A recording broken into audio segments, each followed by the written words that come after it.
Estamos de vuelta en Estado Nacional, cambiamos elenco, pero los temas naturalmente son los mismos, porque son los temas que nos tienen hace un mes hablando en los programas, en las casas, en los lugares de trabajo, y son básicamente agenda social, orden público, constitución. Quiero presentar de inmediato al panel que nos acompaña en este momento, el diputado Jaime Belolio. Jaime, muy buenos días. Buenos días, muchas gracias por la invitación. El diputado Luciano Curjoque, diputado, gracias por estar aquí, muy buenos días. Y así la diputada, no. No. Vale, aquí no hay parlamentarios. Valentina Quiroga. Ciudadano Valentina Quiroga, muchísimas gracias por estar aquí. Ciudadanos técnicos. Y ciudadano, candidato, panelista, vocero, Francisco Vidal. De Rojo Constituyente. De Rojo Constituyente. Muchísimas gracias por estar aquí. Se dio una interesante discusión en el primer panel sobre cuán representativos de los ciudadanos o cuán cocina es lo que se está armando, lo que se está avanzando en esta nueva Constitución. Hay algunos que dicen, en cambio, que claro, que a esas personas que critican no se les puede satisfacer con nada. En su silla estuvo sentado Jorge Sharp, que dice que no es lo mismo la Asamblea Constituyente a esta Convención Constituyente a la cual se ha acordado. Francisco Vidal. ¿Cuál sería la diferencia? Dice que no es lo mismo, no hubo más.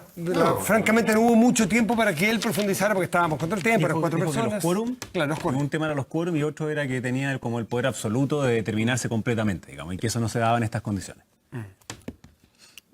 A ver, varias cosas. Uno, el acuerdo está firmado por presidentes de partidos que representan el 85% de la gente que se levantó a votar.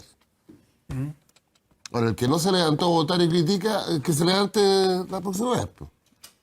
Para ser clarito, en mi opinión. Está la alternativa a la Asamblea Constituyente, a su juicio. Pero obvio, lo que pasa es que le concedimos a la derecha, porque tiene una cosa como urticaria con la Asamblea, que se llama Convención Constituyente, pero yo voy a votar por eso y vamos a elegir a todos. Entonces, yo solo quiero hacer un alcance ahí, porque cuando Francisco dice le concedimos a la derecha, y yo estuve en las conversaciones internas ahí, creo que eso va mucho más allá del espíritu que existía, ¿verdad? Porque se hicieron concesiones de lado y lado, y yo quiero valorar precisamente respecto de lo que Sharp señalaba. Pero tú que ¿verdad? estuviste ahí, ¿por qué no te parece evidente que...? Pero la propuesta que hizo la oposición en ese minuto no era Asamblea Constituyente. ¿Era qué? Asamblea Ciudadana le pusieron ellos. Bueno. Está bien, pero entonces es una cuestión de nombre, entonces es bastante ridículo lo que está planteando aquí los que se quedaron abajo, porque dicen que es por el nombre, dicen que es por el quórum, cuando en verdad es porque no creen en la democracia ni la resolución de los problemas a través del diálogo político. Esa es la verdad. O sea, se quedaron abajo, si es por ego, bueno, que la gente lo vaya a ver. Pero en verdad lo que uno ve es que quieren saltarse la institucionalidad. Jaime, ¿y por qué no ponen a prueba ese test de la democracia y le ponen a la Asamblea Constituyente una alternativa? ¿Es posible todavía?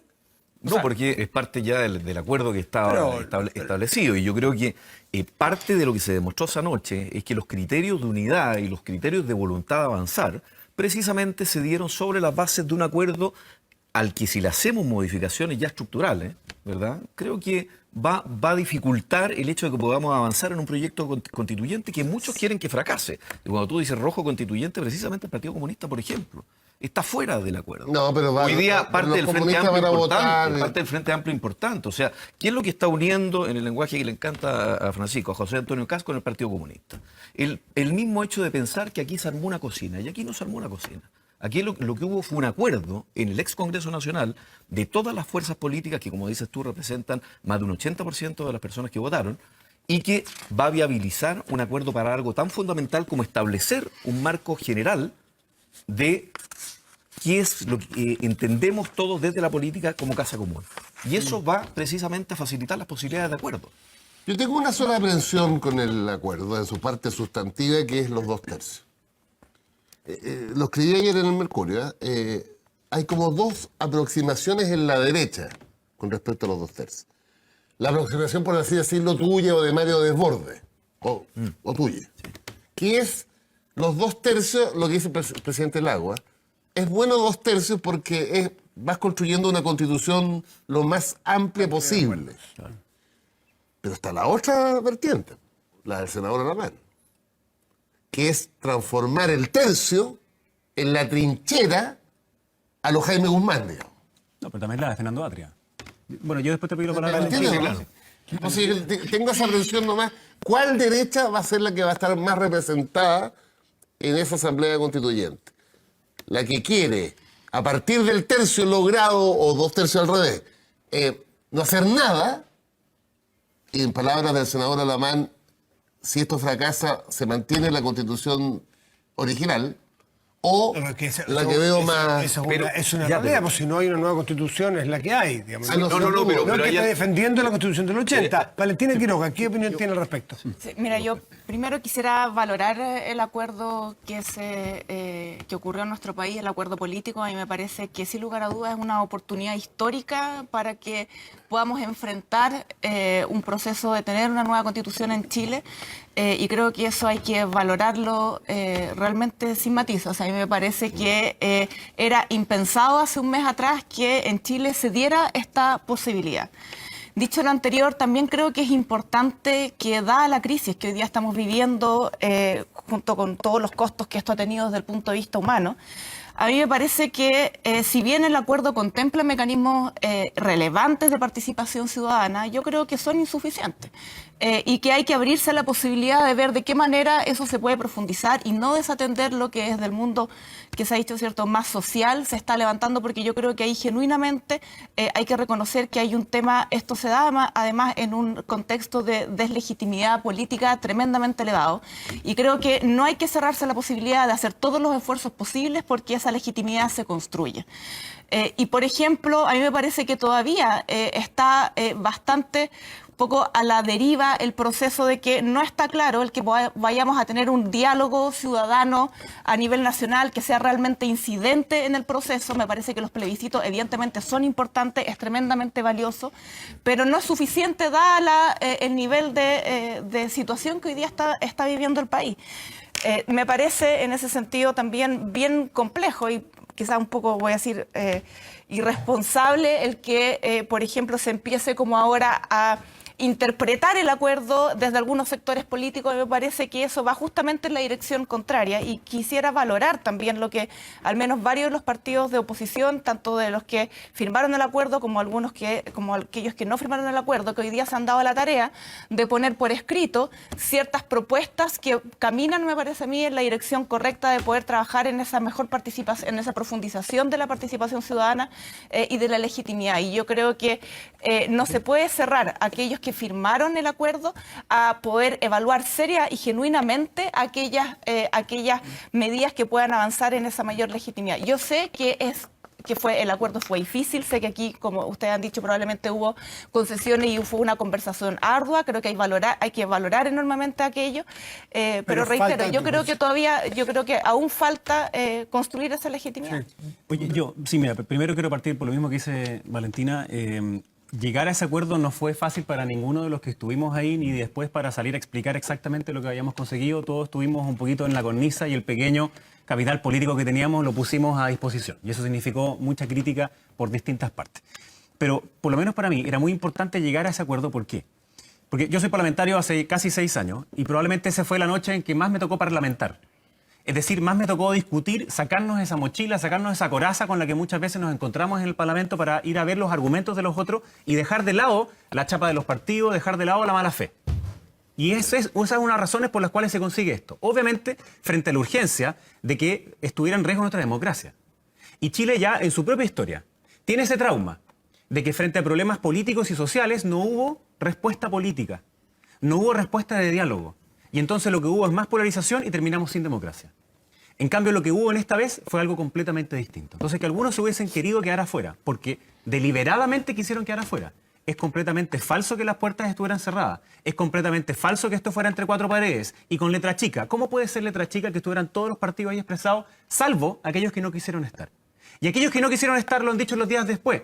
Es que no querían que el acuerdo se llamara por la paz. Y eso es una parte que nos falta implementar. Lo decían ellos claramente. No queremos desmovilizar a la ciudadanía. Y llamar a la paz significa que lo que ha sucedido en estos días, entre ellos también la violencia, porque no son los manifestantes pacíficos que legítimamente han expresado que están hasta el cogote de miles de cosas, sino que también la violencia, según ellos, esos que se quedaron afuera del acuerdo porque ellos lo decidieron, en pocas palabras les gusta un poquito que eso pase. Entonces por eso tensionan y no quieren que, o interpretan la tesis de los 2/3 desde la mala manera, como dice Pancho. Cuando uno ve a Fernando Atria y otro, desde la radicalización, desde la idea de querer hacer una especie como de constitución de revancha, diciéndote, mira, voy a tener un tercio y por tanto todo lo que yo diga que no va a quedar a quórum simple. Eso no es parte del espíritu del acuerdo tampoco. No. Y eso tiene como consecuencia entonces que otro tercio te dice, ¿sabe qué, compadre? Entonces aquí no hay ningún acuerdo. Bueno, 2/3 significa que nos tenemos que poner de acuerdo. Pero de eso se trata.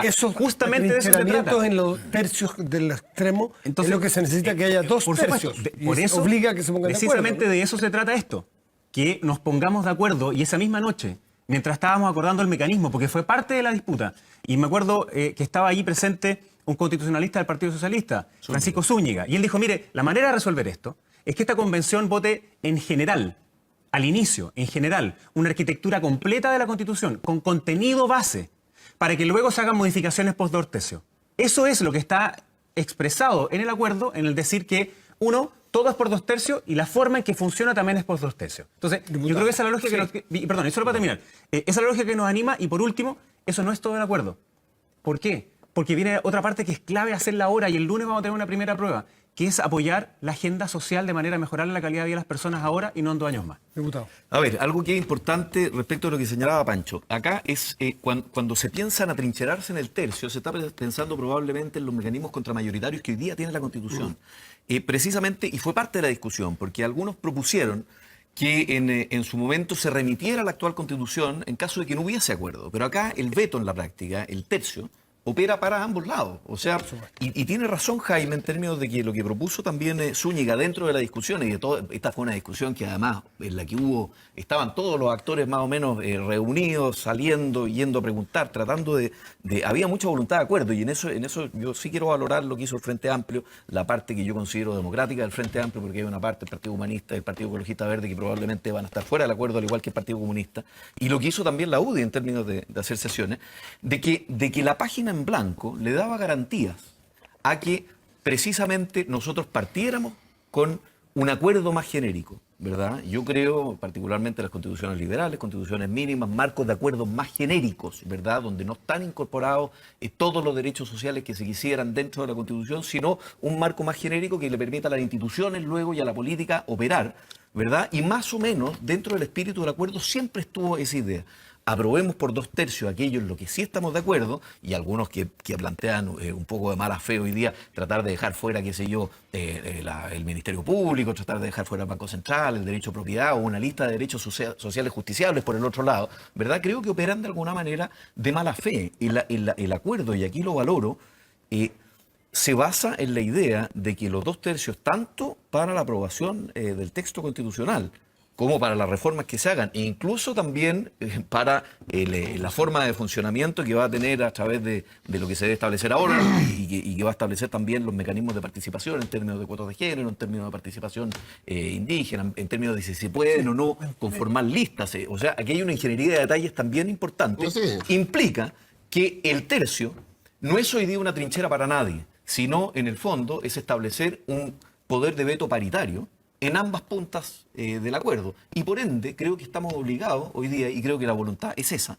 a que nadie se lleve la pelota para casa y a ponernos de acuerdo. Francisco Lugo Valentina. Es que Francisco es un buen rato que está pidiendo la palabra, Valentina, disculpe. Y eso que yo hablo harto. Sí, pero esta vez ha hablado menos, así que vamos. Voy a pedir minutos por paridad de género. Estoy muy moderado. Aquí, a cuartos. Ya que tengo 2 diputados de la derecha, en mi opinión, más civilizadas. Gracias. Qué bueno. Mira, nosotros ayer hicimos un planteamiento para profundizar el acuerdo desde el punto de vista más democrático. ¿Ya? Y quería hacer la opinión de ustedes, pero no la conozco. Sí. Por ejemplo, ¿por qué no hacemos la apuesta del voto obligatorio ahora y no solamente al final? Te pongo un ejemplo. ¿Te vamos contestando? Sí, segundo, ¿por qué no hacemos el esfuerzo? Hay modelos, no tenía ideas, de la Argentina de votar a los 16 años. ¿No abarcaríamos un poquito más de gente? Digo yo. Tercero, vamos al 10% de los pueblos originarios. ¿Por qué no? 50% de mujeres. Pero no en la candidatura, sino que en Que el tengan que resultado. quedar al final. Y bueno, y lo que es obvio, hoy día no pueden, pero hagamos un esfuerzo para que los chilenos que están en el exterior voten. Fíjate que a mí no me parece ninguna locura estas 5 cosas que estamos planteando. Nada. Y creo que le daría más legitimidad Valentina. Mira, un poco en la misma línea, yo creo que el quedarse entrampado en la figura de los 2/3 creo que es limitado, porque finalmente si uno trata de resolver todo el problema o la discusión, llevarla solo el problema a los 2/3, yo creo que evidentemente es meterse en un zapato chino que no tiene salida. Porque independientemente, igual al final del día hay que definir un guarismo. Yo creo que aquí el tema de fondo es cómo logramos que esa instancia sea realmente participativa y representante de la ciudadanía.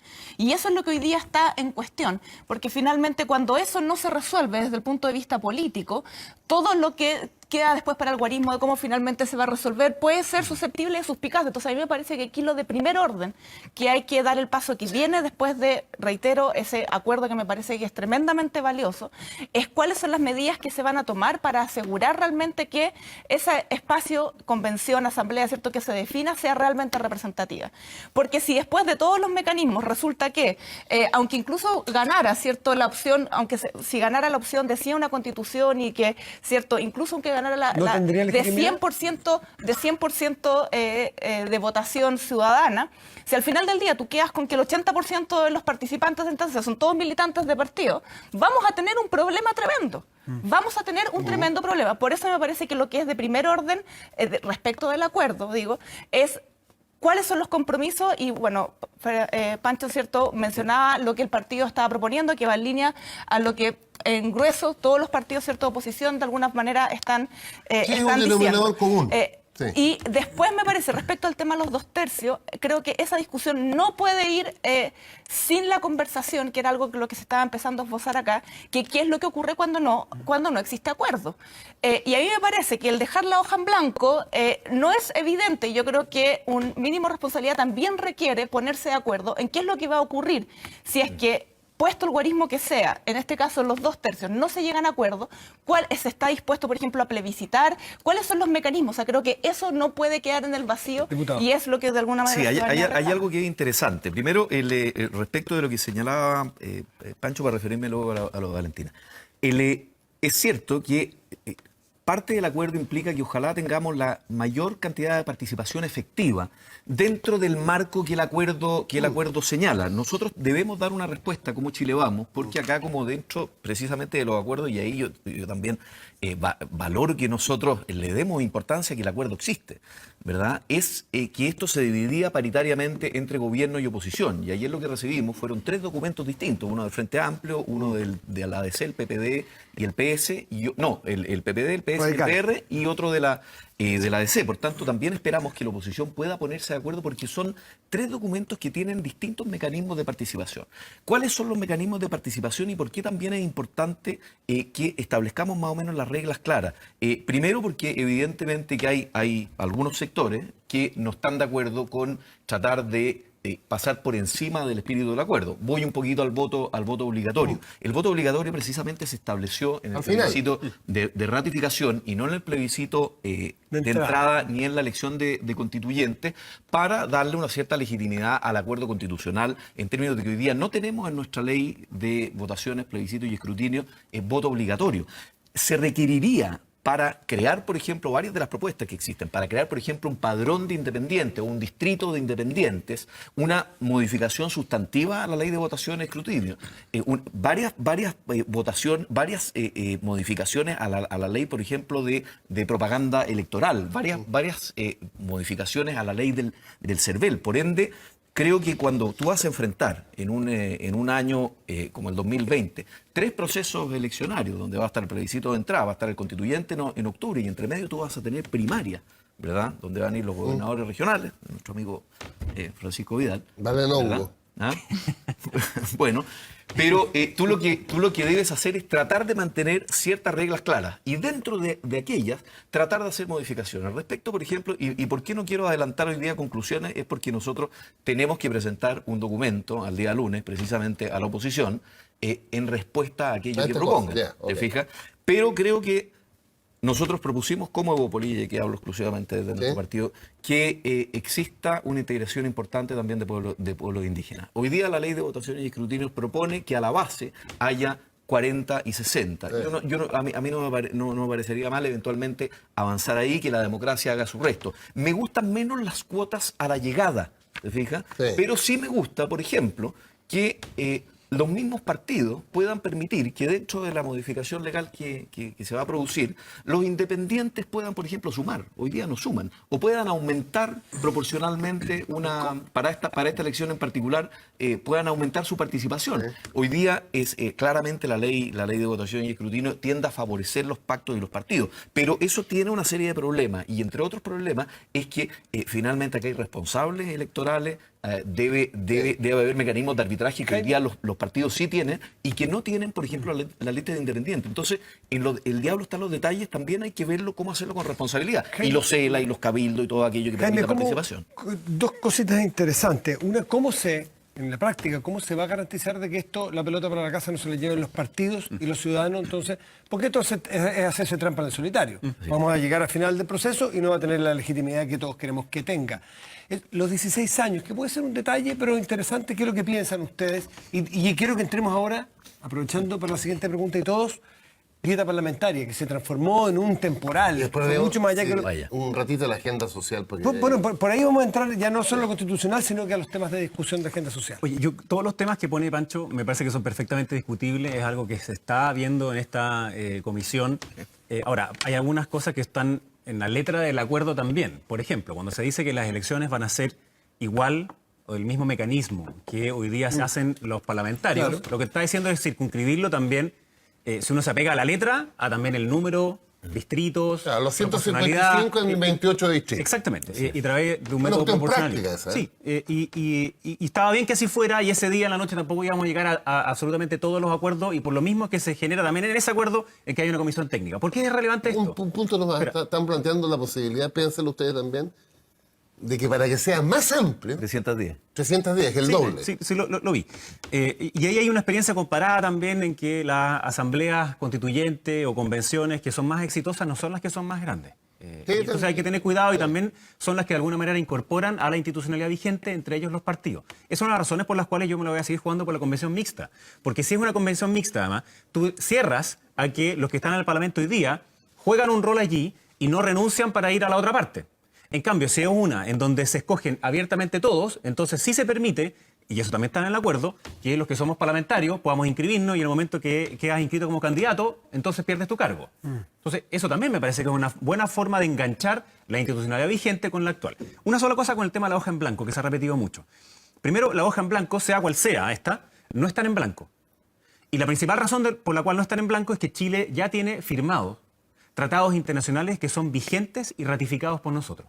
Entonces, salvo que algunos nos propongan salirnos de la OEA, de la ONU u otro, está vigente, por ejemplo, el Pacto de San José de Costa Rica, que establece exactamente derechos que son clave para nuestro país, como por ejemplo el derecho a la vida, derecho a propiedad, derecho a la no retroactividad de las leyes. Entonces, una serie de cosas que están ahí, por tanto, es en blanco en el sentido de que pueden haber algunas cosas que queden a quórum simple. Por supuesto que sí. Dentro del acuerdo de los 2/3 de las personas allí, la idea es que se genere un acuerdo en esa nueva convención para hacer una nueva constitución. Y algunos aspectos no van a ser de quórum como hoy día, de todas maneras. Algunos van a quedar a quórum simple como son hoy día. ¿Cómo pueden participar los ciudadanos y que los partidos no se roben el protagonismo? Y de ahí me paso dos cosas. Para mí es súper importante que puedan los independientes agruparse entre ellos. Muy importante. ¿Como listas de independientes? Como listas de independientes. Que ahora en esa lista de independientes tengan que decirte cuál es su... Que hay un programa. Un programa, digamos, porque si no vas a sumar cosas que son completamente distintas entre ellas. No. Entonces, que sí se pueden agrupar. Y ahí, entonces, me voy a las otras cosas que son las primeras reflexiones, pero que están abiertas en esta discusión.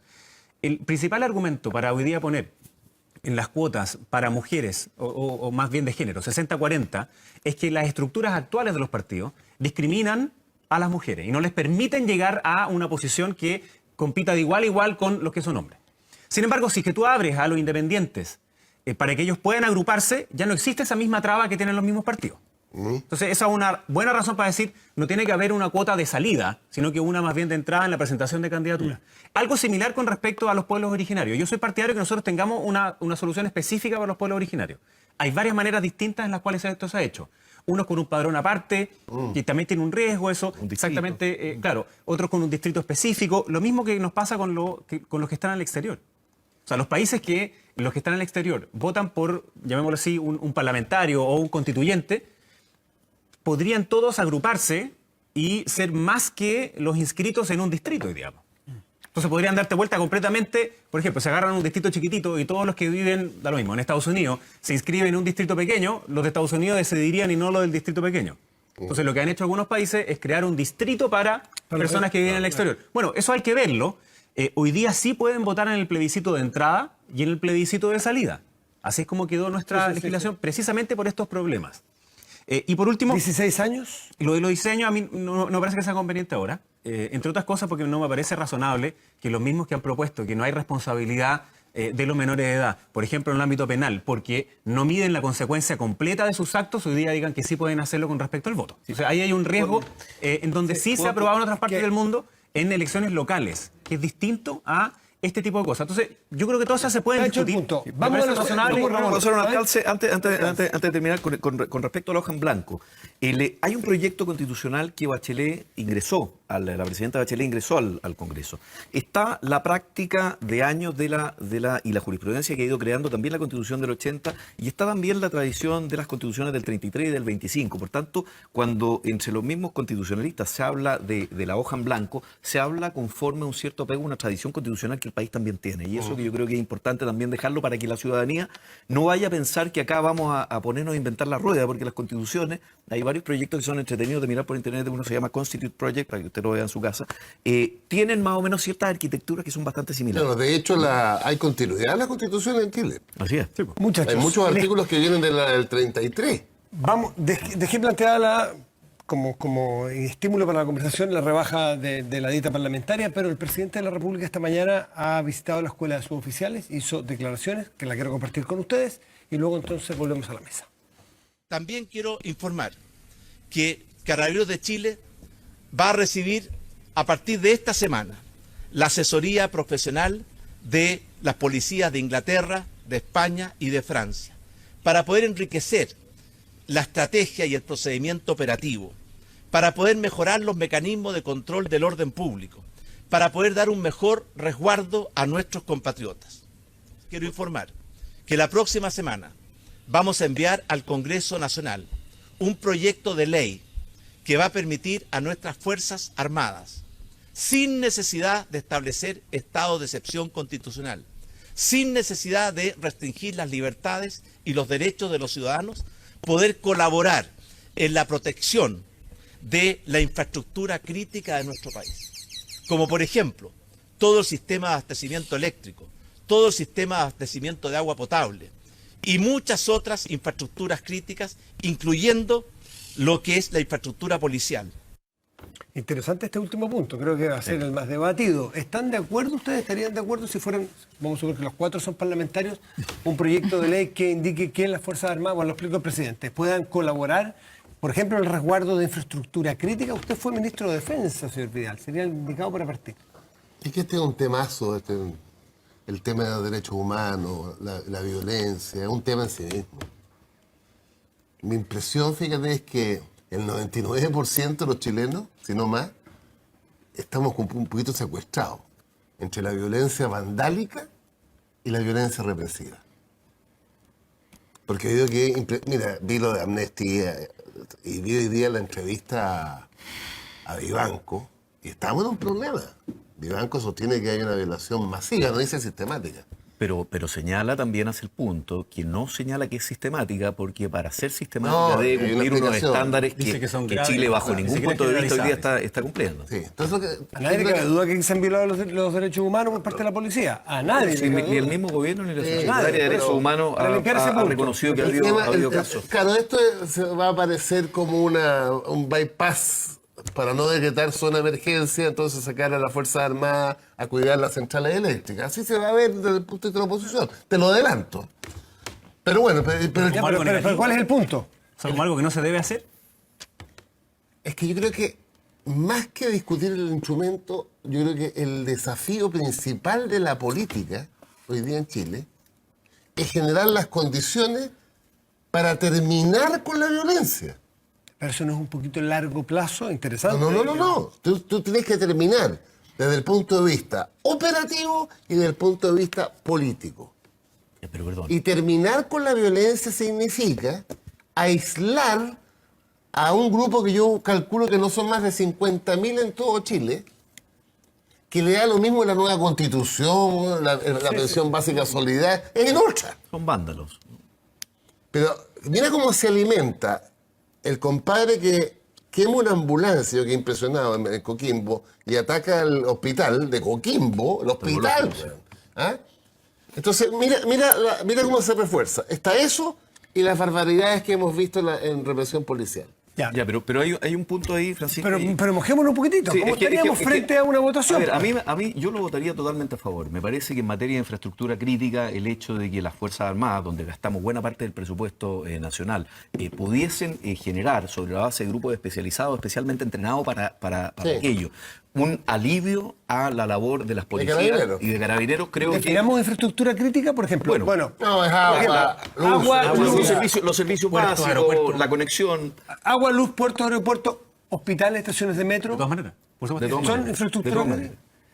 Pero también ahí yo quiero hacer un punto respecto porque yo he visto mucha tibieza en alguna oposición, y no estoy hablando ni de Francisco ni de la Valentina, en términos de condenar la violencia y de señalar también que cuando llegan proyectos al Congreso, y necesitamos ser pragmáticos y prácticos en esto para darle instrumentos precisamente a las policías, cuando llega una ley antiencapuchado, se vota en contra. Cuando llega el control preventivo, se vota en contra. Cuando llegan más atribuciones para carabineros, se votan en contra. Pero, Luciano, cuando llegan atribuciones para la tipificación, por ejemplo, de saqueos y de barricadas, se votan permanentemente en contra por parte de una misma oposición que no es clara en la condena de la violencia. Y yo quiero, el drama es el siguiente, es que si nosotros hacemos un acuerdo por la paz y la nueva constitución, y tú quieres solamente cumplir la segunda parte del acuerdo y el acuerdo por la paz, te lo estás pasando por encima, realmente tenemos un problema, porque no vaya a ser cosa que así como le endilgamos a la Constitución del 80 una ilegitimidad de origen por haber sido creada en dictadura, nosotros estemos operando sobre la base de vandalismo, de saqueos y de violencia para obtener un acuerdo político que finalmente no termina trayendo ni paz, Valentina, ni que el orden público sea finalmente bien resguardado. ¿Qué votaría o qué opinión tienes sobre esta última propuesta del presidente?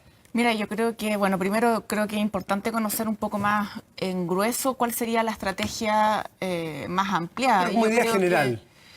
Yo creo que hoy día tenemos bastante evidencia que las policías, la verdad es que han mostrado no tener capacidad, incapacidad, incompetencia para asumir todo el tema de orden público. Me parece que esto amerita una reflexión mucho más profunda, sobre todo de aquellos que sepan de materia de seguridad y de inteligencia. Yo creo que el tema de los militares siempre es un tema, evidentemente, que es delicado por toda la historia que hay en el país y pero por lo tanto... ¿No se cierran ustedes a que pudiese discutirse con buena voluntad? No, todo se puede discutir. Yo creo que todo tiene que discutirse. Si aquí lo que pasa es que también hay que hacerse, y creo que no hay que tampoco rechazarlo de antemano. Yo creo que efectivamente esto merece discusión. Creo que hoy día no estamos en condiciones de cerrar las puertas al debate a todas las ideas que puedan surgir. Pero me parece también que en ese tipo de propuestas hay que hacerse cargo de la historia, de los miedos que levanta y yo de creo, los hechos. Y de los hechos también, absolutamente. Entonces, yo creo... Déjame decirle algo. Pero aquí no... Sí, Valentina, por favor, luego Jaime. Es que me dejó con la semana pasada, Luciano. Tendrá su momento. Yo creo que aquí es evidente que el tema de orden público ha sido tremendamente sobrepasado. Yo creo que hay evidencia de que las fuerzas, además, que existen, sin ser experto por todas las imágenes que han circulado, no se ha concentrado necesariamente en aquellos puntos donde más se ha requerido.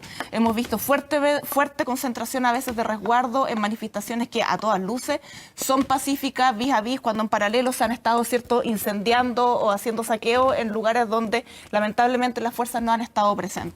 Entonces yo creo que esta cuestión requiere evidentemente de un abordaje mucho más integral. A mí me parece que las Fuerzas Armadas hay que ver también y discutir su rol en materia de democracia, de seguridad interior. Creo que eso es un debate que tiene que darse con esa amplitud. A mí me parece muy difícil abordarlo. Se va a dar con este proyecto en el que anuncia el presidente. A mí lo que me pasa es que, primero, las Fuerzas Armadas hoy día no son las Fuerzas Armadas de la dictadura. Los carabineros de hoy día no son los carabineros de la dictadura. Son completamente distintos y están formados también distintos. O sea, por de pronto...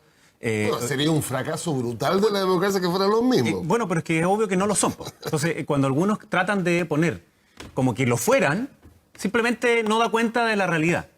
Segunda cosa, los ciudadanos le entregamos al Estado el monopolio del uso de la fuerza para el orden público, para que haya paz, para que podamos tener democracia y podamos discutir entre nosotros de forma racional. Y yo creo que eso es lo que hoy día lamentablemente se ha atrizado.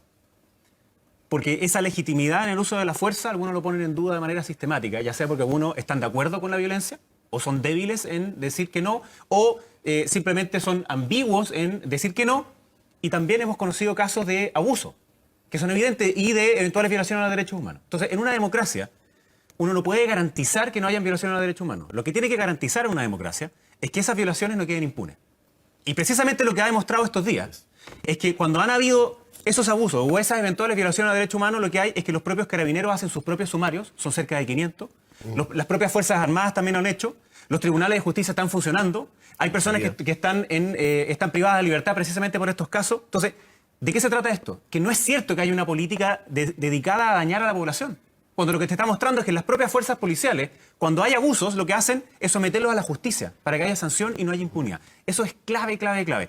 Ahora, también aprendimos en estos días que el carabinero se vio sobrepasado en el control del orden público y que no podía al mismo tiempo ir a custodiar ese ataque que fue simultáneo al metro, a la infraestructura también crítica, a las carreteras, y por tanto se tuvo que pedir ayuda a las Fuerzas Armadas. Y las Fuerzas Armadas no tienen ningún entrenamiento para hacer custodia del orden público. Pero lo que sí saben hacer es este cuidado de la infraestructura crítica. Y nosotros en Chile tenemos fuerzas de paz, que ya han ido a hacer distintas misiones, como por ejemplo la que hicieron en Haití. Perfectamente ellos mismos pueden estar en ese cuidado de la infraestructura crítica, de manera de aliviar la carga a los carabineros para que estén haciendo lo que ellos sí saben hacer. Ese modelo propuesto... Entonces, eso es lo que a mí me gusta, y sí, por supuesto que estoy a favor de dame eso. un segundo. Ese diseño ya una cosa más aterrizada, ¿Francisco Vidal lo aprobaría?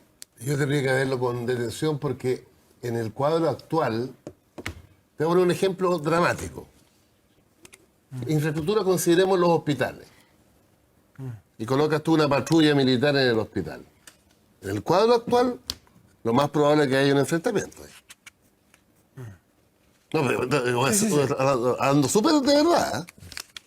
Y ahí sí que hay que cuidar esto. Yo, entendiendo el drama, creo que una vez más la solución es política. Mira, yo quedé muy impactado, no sé si ustedes lo vieron en las redes sociales, yo me estoy metiendo de a poco. Vi una declaración o una carta de Juan Gabriel Valdés. Sí. Muy bueno. Yo no puedo estar más de acuerdo con él. Así es. Pero la solución es política. Tú tienes que... Él decía, como una imagen, que el presidente convoque a todos los partidos políticos con representación parlamentaria. Y que sabe que esto no puede seguir ocurriendo. No puede seguir ocurriendo ni la acción del vándalo. Voy a usar la imagen de la ambulancia pública que estalló. Ni la acción de 200 ciegos parcialmente por la represión. No más. Y no Porque, existe- te digo más, he hablado con mucha gente común y corriente, porque converso y se me acercan. Oye, aquí tenemos una cosa impresionante, tenemos millones de chilenos con miedo. Tenemos otros millones movilizados. Súmate a eso. Y tenemos 50.000 compadres dispuestos a destruirlo todo. ¿Y cuál es la solución práctica para esos 50.000? Bueno, el uso de la fuerza pública, tu argumento, con una condición, Jaime. La legitimidad del uso de la fuerza del Estado tiene un límite. Obvio. El respeto a los derechos El humanos. respeto a los derechos humanos. Sí, pero, y ojo, y hay algo que es Eso es importante. clave, porque si no, mira, ¿quién gana? ¿Hay alguien Pero que no si entiende eso? No, ¿Hay pero alguien, es que hay pasa alguien que- que no lo ha entendido? es que eso? ¿quién gana? Pero Francisco, Sí. ¿hay alguien, porque eso es un límite de racionalidad mínima, ¿hay alguien en este país que no hayan, salvo algunos que lo han ejecutado probablemente, algún grupo político me refiero, que no entienda ese como básico, como el desde? Lo que pasa es que en democracia tú no puedes tener ningún margen. Lo pregunto en lo Sí. concreto, Francisco Vidal, ¿hay agrupación, partido político que no haya entendido que ese es un mínimo? O sea, yo ¿Y creo que que está todo hay- fuera? hay- Yo creo hipocresía que al respecto. yo creo que hay ambigüedad. Hay hipocresía. ¿Quién es? ¿Hipocresía? ¿Quién es? Hay hipocresía. Yo creo que no, creo que no coopera el clima que hemos tratado de generar, señalarlos con nombre y apellido, pero me parece que Pero están recién- bastante más cerca, pero recién lo dijo. bastante más cerca aquellos que están fuera del acuerdo político que se tomó, ¿verdad? Y yo quisiera ir un poquito a lo que estaba señalando Francisco. A mí me parecen muy bien las condenas y que hoy día nos pongamos de acuerdo urbi et orbi precisamente para condenar la violación a los derechos humanos y para condenar la violencia. Pero esto requiere también de ciertas herramientas prácticas que se deben manifestar también en el voto en el Congreso. Y ahí yo le pido también a los partidos políticos, a sus líderes, ¿verdad?, que por favor pongan también sus declaraciones donde ponen los votos. Y estas herramientas prácticas a veces no han estado Deme un segundo. disponibles. ¿Quiénes han sido ambiguos, Francisco Vidal? Yo creo que toda manifestación que te diga que haga el acento en la legitimidad de la movilización social y no separe aguas nítidas. Ya, ¿quiénes han sido? ¿Quiénes, pues? ¿Quiénes han sido para poder...? Yo vivo en otro No, país. es que circulan declaraciones en las redes, olvídate. Po. Vamos a hacer una pausa. A la vuelta vamos a tener Oh, que pero deliberar. no, pero, Matías, No, pero me- es que a la vuelta que tenemos un corte. Y a la vuelta tenemos que ver si es que los minutos que nos quedan los usamos en tema de pensiones o en No, línea no, parlamentaria. pensiones, Pausa pensiones. pero usted no manda que vamos a hacer una votación. no. Además las mujeres tienen doble voto aquí. Pausa y volvemos. Es mi Estado Nacional. petición, weón.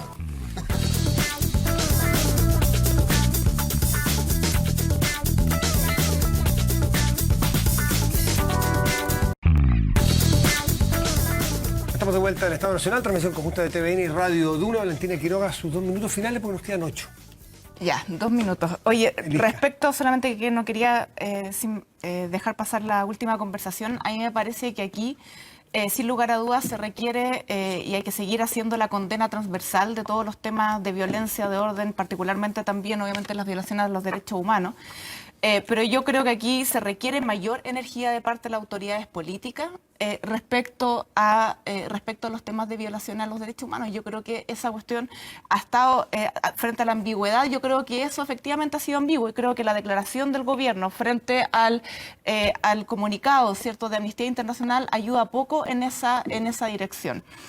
Lo otro, creo que también se puede ser más enérgico respecto a los protocolos. Aparecieron hace un tiempo atrás protocolos supuestamente nuevos para las manifestaciones, pero sin embargo las cifras en la realidad no cambian. Entonces la verdad es que yo creo que aquí el tema de la legitimidad para poder usar la fuerza pública es un tema profundo. Se ha generado una fractura enorme entre la ciudadanía y tanto Fuerzas Armadas como los carabineros, que yo creo que va a tomar generaciones en recuperar. Y por lo tanto creo que hay que hacerse cargo también de esa dimensión en toda esta conversación sobre cómo resolver el tema de violencia.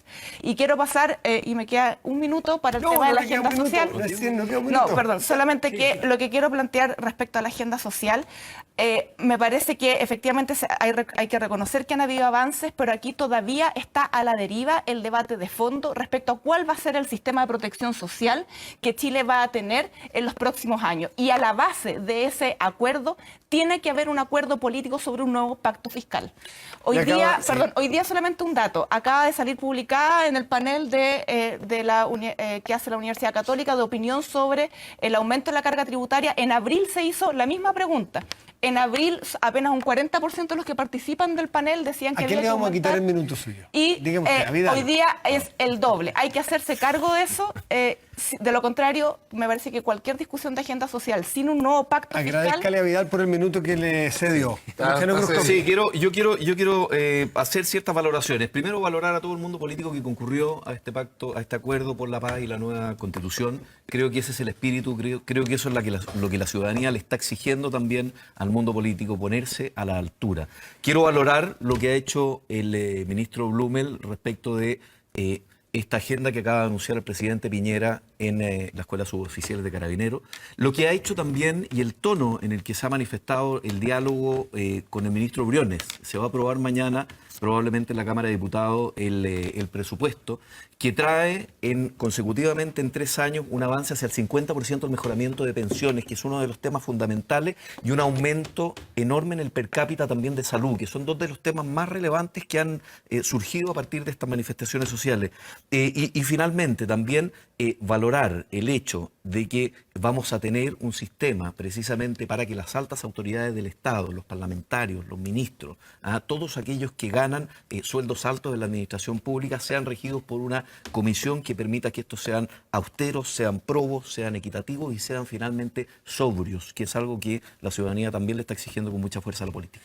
Jaime Belolio. Sí, yo quiero hacer algo similar a lo que hizo Luciano. Es decir, el acuerdo por la paz y la nueva Constitución no puede ser todo el acuerdo. No puede ser que la ciudadanía interprete que todo el debate es en torno a lo político que pasa dentro del Congreso sobre estas reglas de elección, mientras las materias sociales, que son las que principalmente fueron las movilizaciones de la ciudadanía, quedan como en el descanso hasta 2 años más que cuando podemos tener esa nueva Constitución. Y este lunes, mañana, vamos a tener esa primera prueba, es decir, aumentar al 50% las pensiones de los mayores de 80 años ahora, en enero del próximo año.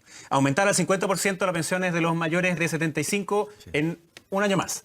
Y aumentar al 50% las pensiones de los mayores de 60 o 65 en 2 años más. Eso es lo que vamos a aprobar mañana. Y vamos a ver quiénes están de acuerdo o quiénes no.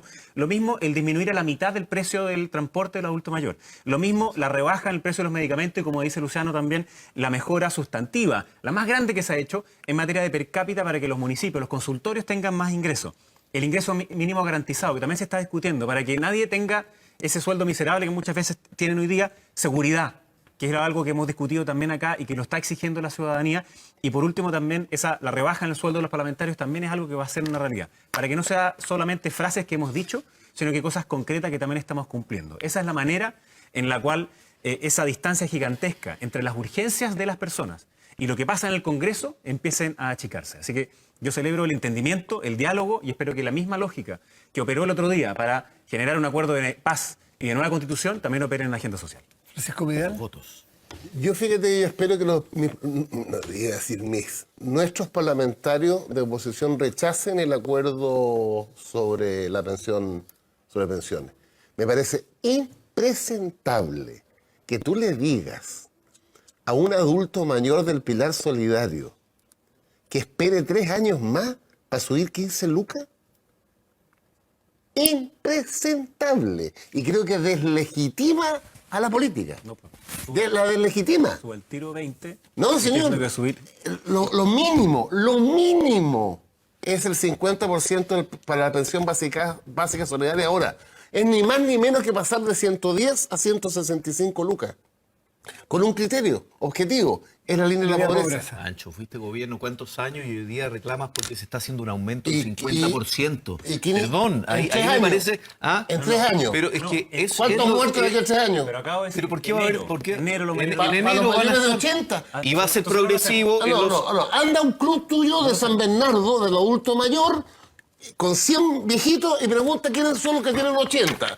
El 1 de enero. ¿Quién tiene 75? Espere 1 año más. ¿Quién tiene 69? No, un año porque más. Va a ser progresivo No, también el aumento. ¿Sabes por qué? Creo Y que- Briones, y creo se lo que- digo a través tuyo, que es militante de tu partido, criterio de economicista. No puede, Briones tiene que entender, tiene que entender sustantivo que ha habido que respecto del presupuesto que la prioridad que de las hubo. prioridades son las pensiones. Así es. Por supuesto. Y el resto Y del tú no costo puedes del día del adulto prorratear mayor. las pensiones en 3 años. El resto del Es una costo del día del adulto ofensa a los viejos. Francisco Vidal, Valentino Quiroga, Luciano Cruzcoque, Jaime Belolio. A ustedes muchísimas gracias por la atención dispensada por la alta audiencia, como siempre. Es un gusto estar aquí, convocarnos en el canal público, que es nuestra emisión, todos los domingos en la mañana y el resto de nuestra programación. Que estén muy bien. Hasta luego. Buen Hasta domingo luego. y buena semana. Enojera, Chao. Mario.